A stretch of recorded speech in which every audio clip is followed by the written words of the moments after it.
Good morning, Winthrop High School. Today is October 16th, and we're on a day one schedule. Now, it's time for everybody's favorite segment. What's that, John? Winthrop High School's most interesting clubs, of course. Now, let's send it down to John Cataldo, who's going to enlighten us about the upcoming clubs and how to join. John. Thanks, guys. We are continuing on from last week's segment of different clubs around WHS, with Wake Up Winthrop specifically highlighting our Model UN and student-run peer tutoring club, which we will attempt to continue being options for students virtually. I caught up with the advisors of these clubs and some student mentors for any information they wanted to get out about their club and how to join. Model UN is a program that allows high school students to share their voice and knowledge about different issues affecting the international world through simulation and debate. Topics that are discussed and debated include war, security, public health, climate change, and human rights. What's up, Winthrop Vikings? My name is Mr. Leonardo. I am the club advisor for Model United Nations. And Model UN is a competitive club that takes on the role of countries representing in the United Nations, debating and solving some of the world's most pressing issues like, pandemics, war, climate change, women's rights, rights of other minority populations, among many other topics. Now we're not exactly sure what our schedule is going to be, but for now we'll be having virtual meetings. We're going to have an intro meeting, which basically the e-board will be talking to anyone that's new to the club, and it's basically just like an informative meeting, just running down everything. We engage in debate, research, mock UN sessions, and we do all of this in order to prepare for competitive conferences that take place at many of our local universities like Harvard, MIT. We've traveled down to Washington, D.C. and competed at Georgetown University. I know that due to COVID, there's not that much we can do, but hopefully this year at Model UN, we can be able to do something, whether it's virtually or somehow hybrid. It's going to be a good year no matter what, and hope to see you there. And we'll probably be competing in virtual conferences this year as well, which will be a new experience. But having said that, I feel like we'll be able to prepare just as well over Zoom as we would be in person. Some of the aspects that I think draw students to this club is that they probably realize that there are a lot of complex issues in the world, and you don't necessarily have to be 50, 60, 70 years old of government experience to know how to try to solve these issues. So it's great to see high school age students have the opportunity, and this is what Model UN really provides you, to see how national governments can work together to bring about a more peaceful and safer world for all of us. And I would think by now many of us realize how quickly issues that you wouldn't think are political get politicized, like public health. So that doesn't just happen at the local level, it happens at the international levels. I mean, the United States government is publicly denouncing the Chinese government for being the cause of the global pandemic, right? So if that's not international relations, I'm not sure what is. So I think that Model UN gives students an opportunity and gives them a voice on topics that take them away or out of their comfort zone. And that can be really scary, but also really rewarding at the same time. And the bonding that a lot of students get with peers that they meet from other schools all around the world. Some of these relationships have carried on multiple years, even if it's just through social media. And I think that that's really cool. And it's important to be exposed to different cultures and different people and get outside our little bubble of Winthrop, but not just Winthrop, but our bubble of the United States, which is cool. So catch us. We'll be meeting starting sometime fairly soon. Do you want to reach out to me at rleonardo@winthrop.k12.ma.us, or you can reach out to Olivia Festa, who's a senior and our president of the club, Sherlyn Rodas, our vice president, Rhiannon Moline, our treasurer, or Declan Donovan, our secretary. Any one of them would be awesome resources for you to learn more about the club. And our Google Classroom code, if you want to join in and just stay up on when we're going to start meeting, is F3EH4R3. All right. I'm looking forward to seeing you guys, even if that means you have to wear a mask to get near me. I'm cool with that. And, whatever. Peace. Hey guys, my name is Aya Waleed, and I am one of the presidents of the Peer Tutoring and Leadership Club. So, I usually tutor like the sciences and maths, but whatever people need help with, I'm gonna try to like help you. Hi, I'm Jamie Snow, and in the Peer Tutoring Club, I specialize in tutoring students in subjects for math and science.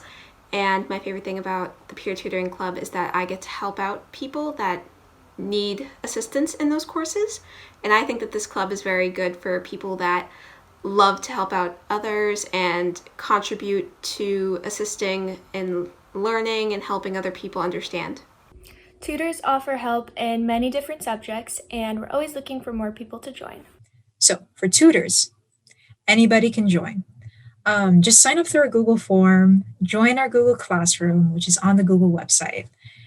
You will either be directly contacted by your tutees, and together you guys will set up tutoring appointments that work best for the two of you, or you will choose a tutee that you think you can help and you will contact them about sessions. For each session, you will keep track of your community service hours and verify them with our advisor, Mr. Parsons. Okay. And for tutees, same thing. Anybody can come and be a tutee. Just sign up through our tutee Google form. These two forms are different, one for tutors and one for tutees. Then if you want to choose your tutor, you must reach out to them. Or if you want to be matched with one, they will reach out to you. Thank you to the students and the advisors for finding out all this information about these clubs. We will continue next week with a few more extracurricular activities that we offer here at WHS. Now back to John and Joey in the studio. I got a couple clubs that I want to sign up for now. Me as well. How'd your team do in fantasy this week? Fantasy football? Of course. Yeah, not good, dude. Why is that? One of my players, they got injured. Oh, really? My team happens to be doing great. You know why? Because my buddy Kyle down at Wake Up Winthrop gives me all the latest injuries before I put my players out. I wish I knew that. Well, now you can. We're going to send it down to Kyle. He's going to give us all the latest injury reports and help us win this week, possibly. It's Friday morning and students are scrambling during class to get their lineup set for week 6 of fantasy football that has already kicked off this Thursday night. With COVID, injuries, and unsung heroes, the year of fantasy football has been uncertain for many teams. With COVID-19 widespread throughout the world, multiple NFL games have been postponed and rescheduled. Fantasy lineups have been jumbled due to some players not being able to play because of COVID. Injuries across the league have also affected many fantasy goers who took them with high draft picks.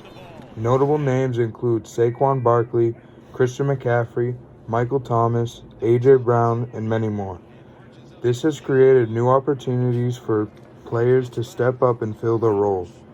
We have met up with some students and staff about how their team is performing in these unusual circumstances. I think coronavirus is affecting both the NFL and fantasy football in many ways. We've seen a lot of games rescheduled due to COVID.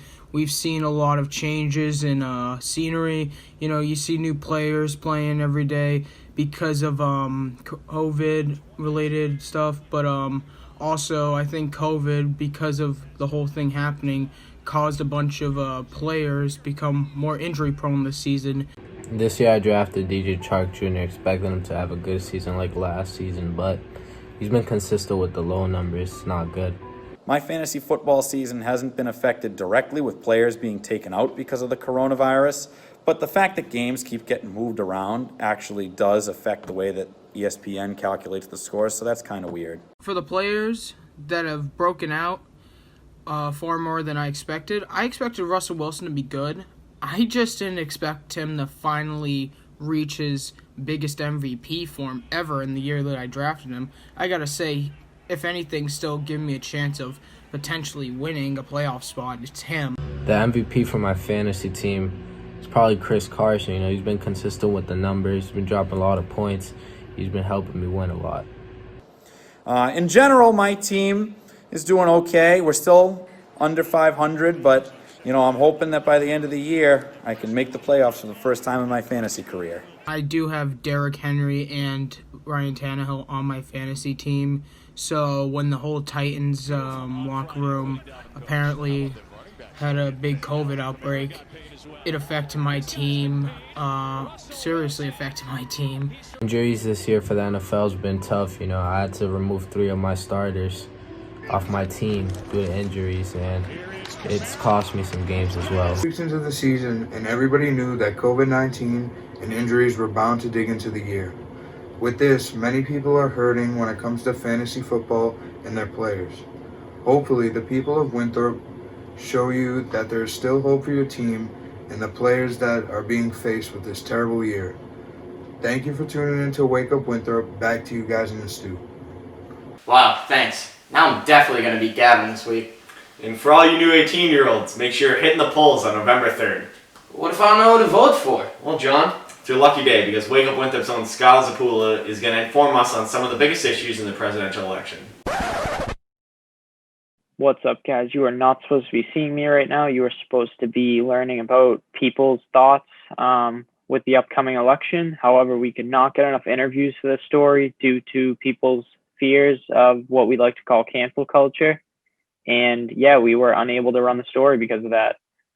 We're going to try to run this next week, so I'd invite anybody who has thoughts about any aspect of the upcoming election to share it to this address above me. And please don't be afraid to share your opinion. We're a very open and accepting school here, and we love to hear everybody's opinion. And we invite people to have different opinions here. So if you have any thoughts at all, please share it to the address above, and hopefully we can throw it in. Okay, anyway, that's all the time we have here at Wake Up Winthrop. Tune in next week to catch up on everything going on in the school. Have a wonderful Friday and an even better weekend. Roll Vikes. Roll the Vikings. Roll Vikings. Keep rolling. Roll.